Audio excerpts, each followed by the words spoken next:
The first signs of the invasion came as whispers in Sophia Mitchell's dreams. As the head of strategic operations at the Global Defense Initiative, she had learned to trust her instincts, but these weren't ordinary hunches. The whispers carried images of metallic vessels and crystalline structures, accompanied by an overwhelming sense of dread that left her gasping for air each morning. When the Nexarian ships finally appeared in Earth's orbit, Sophia was the only one who wasn't surprised. 7 massive vessels, each the size of a small city, positioned themselves above Earth's major military installations. Their design defied conventional physics, geometric patterns that seemed to shift and change when viewed directly, like optical illusions given form. The world's governments scrambled to respond, but the Nexarians made the first move.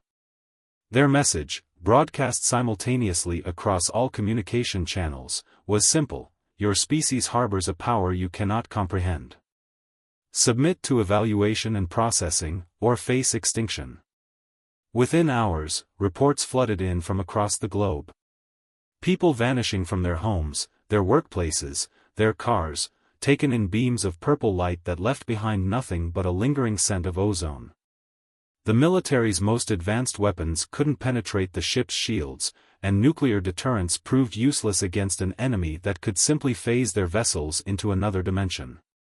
Sophia stood at the command center's window, watching the nearest Nexarian ship hover over the Washington skyline. The whispers in her mind had grown stronger, and now she could almost understand them. They weren't just random alien thoughts, they were plans, strategies, and most importantly, fears. "General Harrison," she called out to her superior, her voice steady despite the chaos around them. "I think I know why they're here." The aging general turned from his tactical display, his face lined with exhaustion. "They're not just taking random people. They're searching for something specific in our genetic code."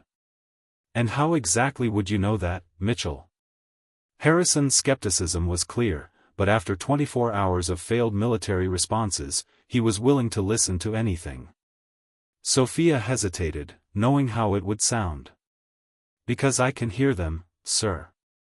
"Not clearly, but enough to know they're terrified of what some of us might become." Before Harrison could respond, alarms blared throughout the facility. A purple light began to seep through the ceiling, and Sophia felt a familiar presence in her mind. But this time, instead of fear, she felt something else: recognition. "They're here for me," she realized, as the light intensified. Harrison reached for her, but his hand passed through empty air. Sophia found herself in a crystalline chamber, surrounded by tall, silvery figures with eyes that seemed to contain entire galaxies. "You have hidden among them well," one of the figures spoke, its thoughts resonating directly in her mind. "But you cannot suppress your true nature forever." Sophia stood straighter, drawing on years of military training to mask her fear. "What am I?" "You are the first of many," the alien responded. "A human whose mind has begun to evolve beyond its biological constraints. Your species stands on the brink of a transformation, one that our own history tells us must not be allowed to proceed." But as the alien spoke, Sophia felt something stirring within her mind. The whispers were becoming clearer, and with clarity came power. She could feel the aliens' thoughts, their memories, their weaknesses. They hadn't taken her because they wanted to study her, they had taken her because they needed to stop what she was becoming. As the realization dawned, a smile crept across Sophia's face.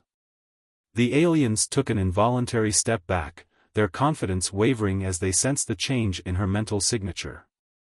They had made their first tactical error, they had given humanity's newest weapon a front-row seat to their operations. The war for Earth's future was about to take an unexpected turn, and Sophia Mitchell found herself at the center of humanity's greatest evolution. The Nexarians had hoped to contain a threat, but instead, they had catalyzed exactly what they had feared most. The crystalline chamber hummed with energy as Sophia felt her mind expanding in ways she never thought possible. Each moment in captivity paradoxically made her stronger, not weaker. The Nexarians' attempts to suppress her abilities were having the opposite effect, like a muscle growing stronger under resistance. Through the psychic connections she now freely accessed, Sophia learned the truth about her captors.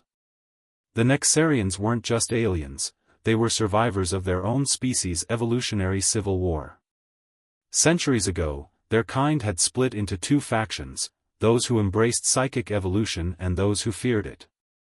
The faction that feared change had won, and now they roamed the galaxy, preventing other species from following the same path. But humanity was different. Unlike other species they'd encountered, humans had been unconsciously preparing for this evolution for generations. Every challenge, every near-extinction event, every struggle had been slowly awakening dormant abilities within their DNA. In her cell, Sophia discovered she could reach out to other humans on Earth. At first, they were just fleeting touches, dreams and whispers similar to what she had experienced before. But as her power grew, the connections became stronger. She found others like her, their abilities just beginning to surface in response to the Nexarian presence. There was James Reeves, a high school teacher in London, who started seeing patterns of time like flowing rivers. Maria Santos, a Brazilian physicist, who could manipulate energy fields with her thoughts. Akiko Tanaka, a Japanese artist, whose paintings had begun showing events before they happened. Each of them was part of humanity's next step, and through Sophia, they were beginning to find each other. The Nexarians noticed these connections too late.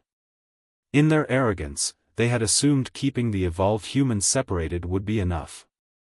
They hadn't counted on Sophia's ability to act as a psychic beacon, unconsciously teaching others how to access their own abilities through her experiences. One of her guards, a younger Nexarian named Varix, began to question his species' mission.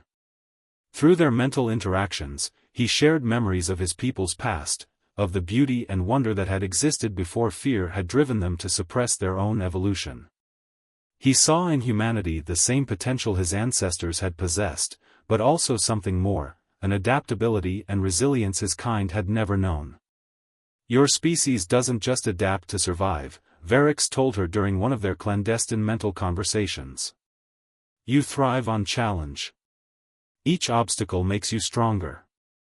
We thought isolation would weaken you, but instead, you've given us exactly what we needed," Sophia finished his thought. "Time to understand our powers, and a common enemy to unite against."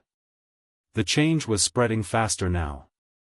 Around the world, humans were awakening to new abilities. Some could read minds, others could move objects with thought alone, and still others developed powers that defied classification.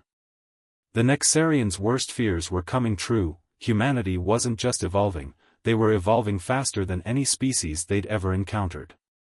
But with this growth came danger. The Nexarian leadership, monitoring these developments with increasing alarm, began preparing for their ultimate contingency plan. If they couldn't contain humanity's evolution, they would end it permanently. Sophia caught glimpses of their plans in unguarded moments, a weapon capable of triggering a chain reaction in human DNA, designed to eliminate any possibility of psychic development by destroying the species entirely. Time was running out. Through her expanding network of awakened humans, Sophia could feel the fear and confusion spreading across Earth. The Nexarian systematic abductions had taken on a new urgency, driven by desperate fear rather than calculated purpose. But they had made a crucial mistake in their panic. They had collected many of humanity's emerging psychics in one place, aboard their ships. As Sophia lay in her cell, watching the crystalline patterns pulse with energy, she allowed herself a small smile. The Nexarians thought they had contained the threat, gathering the most powerful of the emerging psychics in their secure facilities. Instead, they had created the perfect conditions for humanity's resistance to organize. The next phase of the war wouldn't be fought with weapons and ships. It would be fought with minds, and humanity was about to show the Nexarians why they had been right to fear evolution after all. The breaking point came during what the Nexarians called a containment evaluation. They had gathered their most powerful telepaths to probe Sophia's mind, searching for a way to neutralize her growing abilities. 6 of them stood in a circle around her, their silvery forms towering overhead, their galaxy-filled eyes focused intently on her consciousness. But this time, something was different. As they reached into her mind, Sophia reached back. Years of military strategy had taught her that sometimes the best defense was a counterattack, and she had been preparing for this moment. Through the network of awakened humans she'd connected with, she had learned to draw upon their combined strength.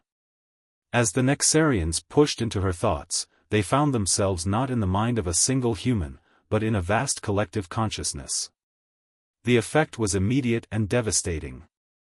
The Nexarian telepaths reeled backward, overwhelmed by the sheer complexity of the human psychic network.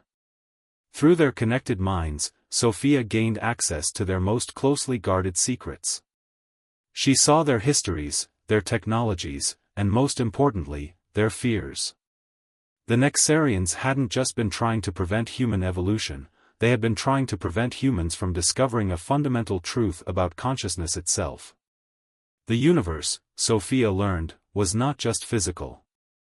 Consciousness itself was a force as fundamental as gravity or electromagnetism, and evolved minds could tap directly into this force. The Nexarians had discovered this truth centuries ago, but fear had led them to reject it.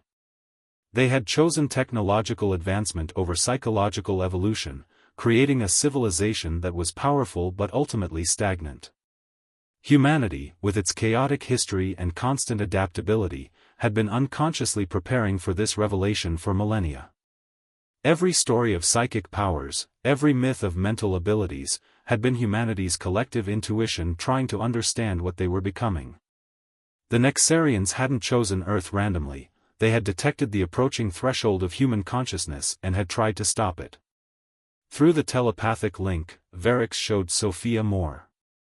The weapon they had been preparing wasn't just designed to destroy humanity, it was designed to sever Earth's connection to the consciousness field itself, creating a permanent dead zone in the psychic fabric of space. The Nexarian leadership believed this was the only way to ensure humanity's evolution couldn't spread to other species. But their plan had a fatal flaw. In their rush to prevent human evolution, they had overlooked a crucial detail: their own younger generation. Varix wasn't alone in his questioning. Many younger Nexarians had begun to wonder if their species' fear of evolution had led them down the wrong path. Through Sophia's network, they felt something they hadn't experienced in centuries: the potential for change, for growth, for becoming something more than they were. As the telepathic probe collapsed, Sophia remained standing while her interrogators slumped to the ground, their minds overwhelmed by the experience. Through their shared connection, she broadcast a message throughout the ship: you tried to preserve your civilization by stopping it from changing. But change isn't just inevitable, it's essential. Evolution isn't a threat to be contained. It's an opportunity to be embraced.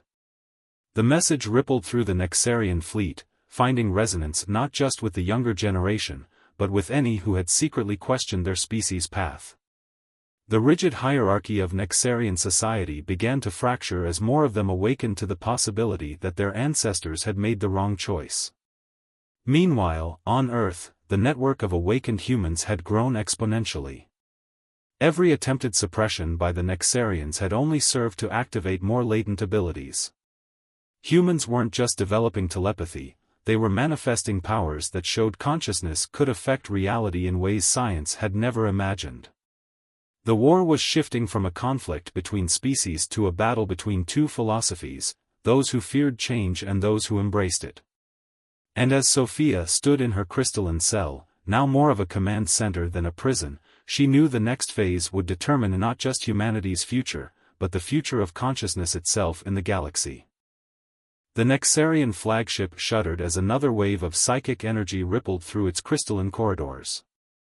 In the 3 days since Sophia had turned the tables on her captors, the vessel had become the epicenter of a revolution that nobody, human or Nexarian, had seen coming.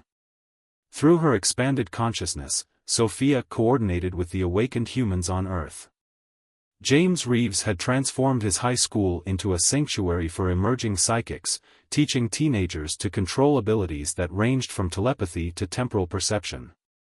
Maria Santos had discovered that her energy manipulation could disrupt the Nexarians' phase-shifting technology, grounding their ships in normal space.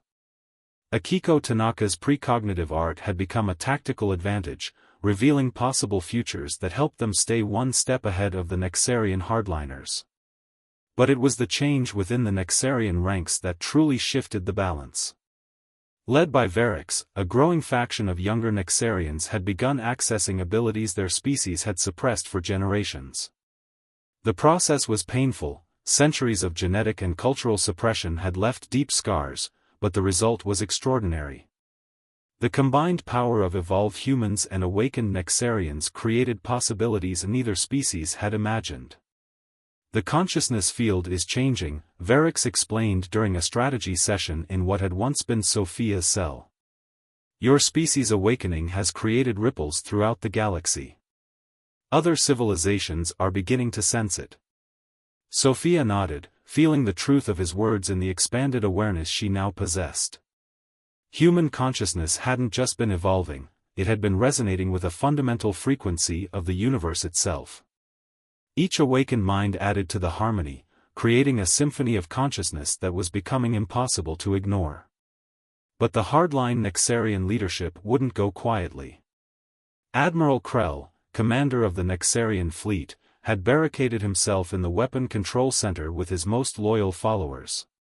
Through the ship sensors, they watched as he prepared to activate the DNA targeting weapon, what they now knew was called the Void Catalyst.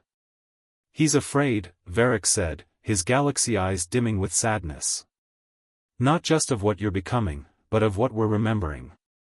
Our species' choice to suppress evolution, it wasn't unanimous. There was a war. The suppressors won, and they've spent centuries ensuring it stayed that way. Sophia reached out through the psychic network, feeling the fear and determination emanating from the weapon control center. Then it's time to end this cycle, she said. Not with another war, but with understanding.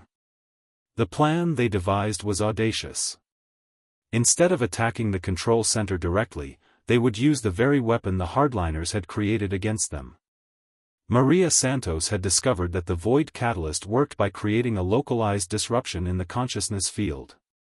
But with their combined abilities, they could reverse its polarity. As Admiral Krell began the weapon's activation sequence, Sophia gathered the strength of every awakened mind, human and Nexarian alike. The consciousness field around the ship began to pulse with energy, visible even to non-psychic eyes as waves of aurora-like light. You cannot stop evolution, Krell's voice boomed through the ship's communication systems. It leads only to chaos and destruction. Our ancestors understood this. No, Sophia responded, her voice carried on waves of thought. Your ancestors understood only their fear. Let us show you what they forgot. The Void Catalyst reached its critical point, its energy building to a crescendo. But instead of destroying the consciousness field, it found itself channeling something else, the combined psychic power of two evolving species, working in harmony for the first time in centuries. The weapon's energy chamber began to glow with an impossible light, and in that moment, every mind on the ship, hardliner and evolutionist alike, found themselves connected in a way that transcended mere telepathy. They experienced each other's memories, fears, hopes, and dreams. The hardliners felt the joy of evolution they had denied themselves, while the evolutionists understood the deep-rooted fear that had driven their opposition. As the light reached its peak intensity, Sophia realized that this wasn't just about saving humanity or freeing the Nexarians. They were witnessing the birth of something entirely new, a synthesis of two species' potential, catalyzed by the very weapon meant to prevent it. The light from the reversed Void Catalyst faded, but its effects rippled across space and time. The weapon designed to sever consciousness had instead become a bridge, not just between humans and Nexarians, but between all sentient beings touched by its radiance. As the glow subsided, the ship fell silent. Even Admiral Krell stood motionless, his galaxy eyes wide with wonder at what he had experienced.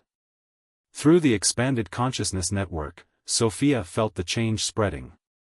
The other 6 Nexarian ships around Earth had been caught in the catalyst's wave, their crews experiencing the same revelation. The rigid barriers between evolved and non-evolved, between species and cultures, had been temporarily dissolved, leaving behind a profound understanding that could never be undone. "I remember now," Admiral Krell whispered, his voice carrying both awe and grief. "Before the suppression, our people could dance among the stars with thoughts alone. We could speak to the very fabric of space-time. We gave it all up because we feared what we might become." Varric stepped forward, placing a hand on his former commander's shoulder. "And now we can choose again, but this time with wisdom earned from both paths." The younger Nexarian's form shimmed with new energy, his evolved consciousness manifesting as subtle patterns of light beneath his silvery skin. On Earth, the effects were equally profound. The awakened humans had not just developed psychic abilities, they had gained an understanding of their place in the cosmic consciousness. Through Sophia's network, millions of minds touched the fundamental truth of existence. Consciousness wasn't just an emergent property of complex brains, but a fundamental force that bound all living things together. Maria Santos reported that the energy patterns of the universe itself had shifted, creating new possibilities for both science and psychic development. James Reeves found his students spontaneously connecting with young Nexarians, sharing knowledge and experiences across the vast gulf of space. Akiko Tanaka's artwork now captured not just possible futures, but the intricate ways in which all consciousness was interconnected. "We stand at a crossroads," Sophia addressed the assembled humans and Nexarians, her words carried on waves of thought that reached every ship and every awakened mind on Earth. "Not just our 2 species, but all sentient life in the galaxy. The question isn't whether to evolve or not, it's how to evolve wisely, with compassion and understanding." The next few months saw changes that would have seemed impossible before. The Nexarian ships, once instruments of suppression, became centers of learning where both species could study and develop their abilities together. The younger Nexarians, led by Varric, began the delicate process of healing their species' psychological wounds, while human psychics helped them rediscover their lost evolutionary heritage. Earth's governments, after initial shock and resistance, began adapting to the new reality. The presence of evolved humans and reformed Nexarians couldn't be hidden, nor could the fundamental changes in human consciousness be reversed. Instead of fighting it, humanity did what it had always done best, adapted and grew stronger. Sophia found herself at the center of this transformation, but no longer as a military strategist planning for war. Instead, she became a bridge between worlds, helping both species navigate their evolutionary journey. The military command center where she had once watched the Nexarian ships arrive was transformed into the first Earth Nexarian Academy of Conscious Evolution, a place where both species could safely explore their potential. 1 year after the Void Catalyst's transformation, Sophia stood with Varric on the observation deck of the Academy, watching Earth's first sunset as a truly awakened world. The sky was filled with shimmering auroras, visible manifestations of the consciousness field that now openly permeated their reality. They were right to fear evolution, Sophia mused, sensing the patterns of thought and energy that flowed through space. But not because it was dangerous. Because it requires us to become more than we imagine possible. It demands that we grow not just in power, but in wisdom and compassion. Varric nodded, his evolved form resonating with the aurora's light. Perhaps that was the true test all along. Not whether we could evolve, but whether we could evolve together. As night fell over the transformed Earth, countless minds, human and Nexarian alike, reached out across the consciousness field, their thoughts joining in a symphony of possibility. The stars seemed brighter now, beckoning not with the promise of conquest or fear, but with the potential for endless discovery and growth. The mistake the Nexarians had made wasn't in finding Earth, or even in trying to suppress evolution. Their mistake was in believing that consciousness could be contained, that growth could be stopped, that fear was stronger than the fundamental drive of all living things to become more than they are. In the end, what they had feared most had become their salvation, and the dawn of a new era for all sentient life in the galaxy.